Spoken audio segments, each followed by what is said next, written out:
सम्मा वायामो 8 अंगों का जो मार्ग है, आठांगिक मार्ग, उसमें जो चौथा स्टेप है, जो चौथी सीढ़ी है, चौथा लेवल है, वो है सम्मा वायामो। यानी कि जो व्यायाम है वो आपने सम्मा करना है, सही तरीके से करना है, सम्यक करना है। अब ये जो व्यायामो है वो क्या है? दरअसल व्यायामों का मतलब होता है संस्कृत भाषा में व्यायाम, यानी एक्सरसाइज, यानी कसरत, यानी कि मेहनत। यानी मेहनत, कसरत, व्यायाम या एक्सरसाइज, ये आपने सम्मा करनी है, राइट करनी है, अच्छी करनी है, ठीक करनी है, बढ़िया करनी है। तो यहां दरअसल कौन सी एक्सरसाइज करा रहे हैं, कौन सी कसरत करा रहे हैं, कौन सी मेहनत करने के लिए तथागत बुद्ध, भगवान बुद्ध बता रहे हैं चौथे नंबर पे, जो कि आपको सुखी रहने के लिए बहुत ज्यादा जरूरी है, और जिसके बिना आप सुखी नहीं रह सकते, आपके दुख नहीं चाह सकते। क्योंकि जो 8 अंगों का मार्ग है वो दुनिया में आज भी उतना ही महत्व रखता है, उतना ही वैल्यू रखता है, उतना ही सर्टिफाइड है, जितना कि आज से 2550 साल पहले जब भगवान बुद्ध ने इसको खोजा और इसको लोगों को बताया। 2 तरह के व्यायाम होते हैं, एक्सरसाइज होती हैं। एक होती है शारीरिक, यानी बॉडी की, यानी काया की, शरीर की, और दूसरी होती है मानसिक, चैतसिक या मेंटल या माइंड की। तो यहां आपसे जो शरीर की, काया की या बॉडी की एक्सरसाइज है, डंड मारने के लिए या डंड पेलने के लिए नहीं कह रहे, ना ही आपको वेट उठाना है, ना ही आपको जिम में जाना है। दरअसल ये जो एक्सरसाइज करनी है ये आपको करनी है मानसिक और माइंड ही, और ये आपके शरीर के अंदर चलती है। तो मन की एक्सरसाइज कैसी होती है? क्योंकि मन की एक्सरसाइज को तो भगवान बुद्ध ने ही इजाद किया, उन्होंने ही सबसे पहले बताया। और मन की एक्सरसाइज जो कर लेता है फिर उसको शरीर की एक्सरसाइज करे ना करे कोई फर्क पड़ता नहीं है। शरीर की एक्सरसाइज अगर आप करोगे तो आपको मन की एक्सरसाइज अगर नहीं करोगे तो शरीर की एक्सरसाइज का, कसरत का लाभ उतना नहीं मिलेगा। मसल्स मोटी मोटी जरूर बन जाएंगी मगर वो सब बेकार होंगी, जल्दी ही खत्म हो जाएंगी। मगर यदि आप मानसिक और चैतसिक या माइंड की एक्सरसाइज करेंगे तो मसल्स आपकी होना हो, आपके शरीर में ताकत उतनी ही रहेगी। तो इसमें सबसे पहले जो वो ये कहते हैं, वो कहते हैं कि कोई भी शरीर के अंदर जो खराबी है वो पैदा नहीं होने देनी है। यानी कि खराबी आपकी जो भी है वो पैदा नहीं होनी है।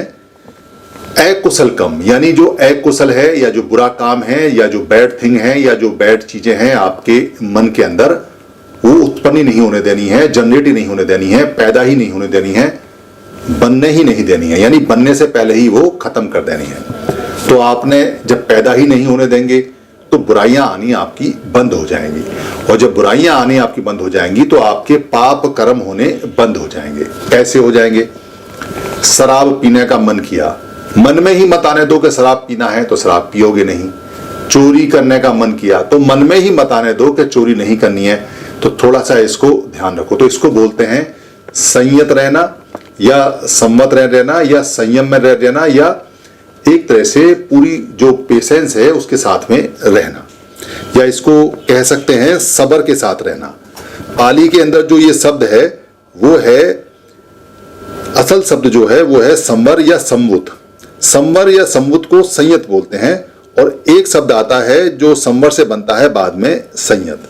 तो संवर है या संवुत है या संयम है या संयत है, या अगर अंग्रेजी में कहें तो रेस्ट्रेंट है।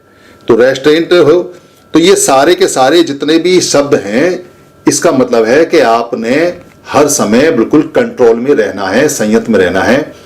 आपका बहुत ज्यादा किसी पाप कर्म करने का मन कर रहा है तो मन ही नहीं होने देना, आपको संयत में रखना है। नहीं करना है, हमें नहीं करना है, बात खत्म हो गई। इस तरह से आपको अकुशल कर्म को मन में उत्पन्न ही नहीं होने देना है, आने ही नहीं देना है। ये इसका पहला नियम है, पहला गुण है।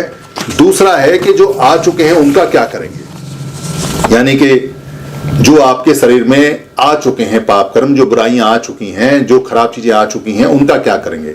तो दूसरा नियम कहता है रिमूवल, यानी कि पहाड़ करना है। प्रहाण बोलते हैं वैसे संस्कृत भाषा में, पहाड़ पाली के अंदर है, इसका मतलब रिमूवल करना है, निमल करना है, यानी जो मल है उसको हटाना है, धोना है।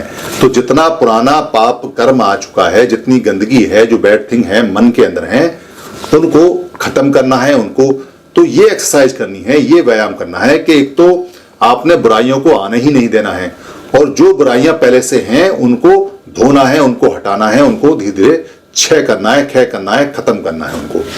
तो तीसरा क्या है? तीसरा है भावना। भावना या योगाभ्यास या योगा अभ्यास या चिंतन विकास या कल्टीवेशन ऑफ गुड डीड, यानी कि जो रिमेनिंग है, जो आपकी अच्छाइयां बच गई। अब आपने क्या किया?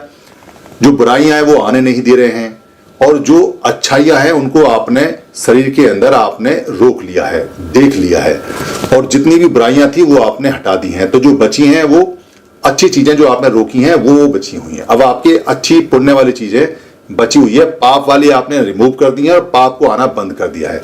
तो जो बचा है उसकी आपने अच्छी तरह से अब उसको बढ़ाना है, उसको कल्टीवेट करना है, उसको जो आपकी अच्छाइयां, जैसे आपकी अच्छाई है कि आप पुण्य का काम करेंगे, किसी की मदद करेंगे, तो वो बढ़ाना है। आपका काम है कि आप अपना जो कमाई करते हैं उसमें से किसी को दान देंगे, तो वो बढ़ाना है। आप चाहते हैं कि लोगों की मदद करें, तो उनको पढ़ाना है, लिखाना है, ये आपको बढ़ाना है। आपको अच्छी अच्छी बातें लोगों को बतानी है, ये आपको बढ़ाना है। अच्छे काम करने हैं, ये आपको बढ़ाना है।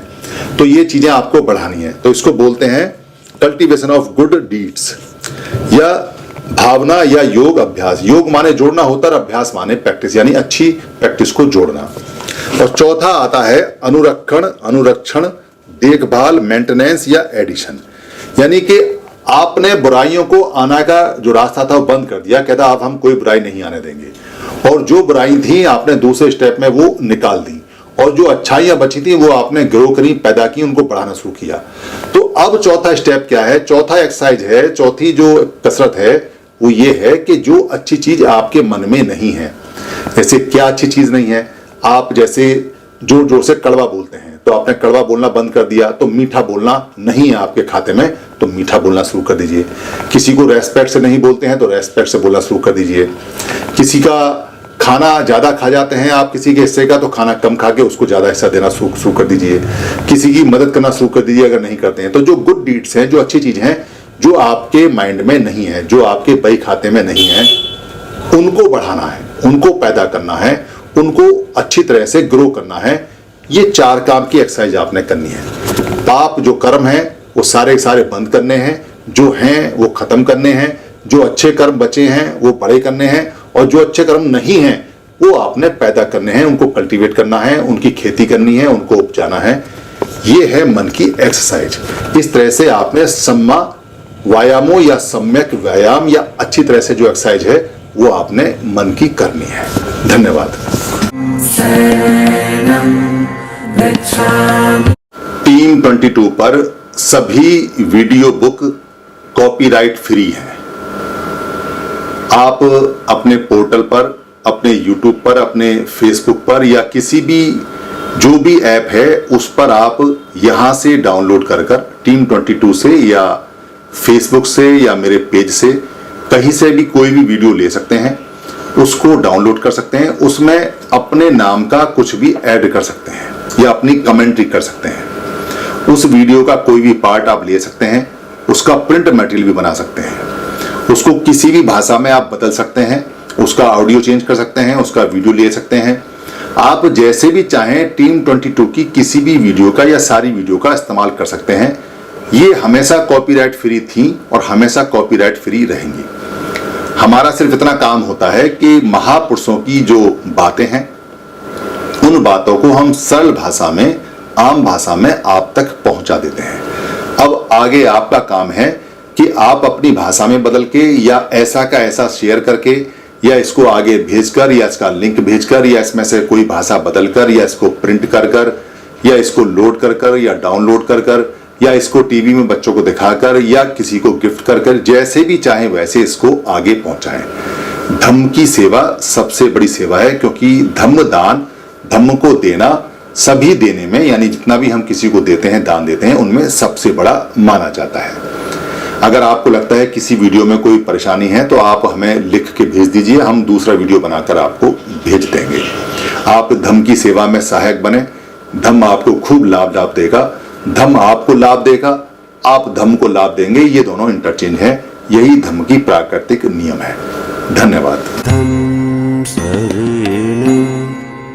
गच्छामि बुद्धं शरणं गच्छामि धम्मं शरणं गच्छामि धम्मं शरणं गच्छामि संघं शरणं गच्छामि संघं शरणं गच्छामि द्वितीयंपि बुद्धं शरणं गच्छामि द्वितीयंपि बुद्धं शरणं गच्छामि द्वितीयंपि धम्मं शरणं गच्छामि द्वितीयंपि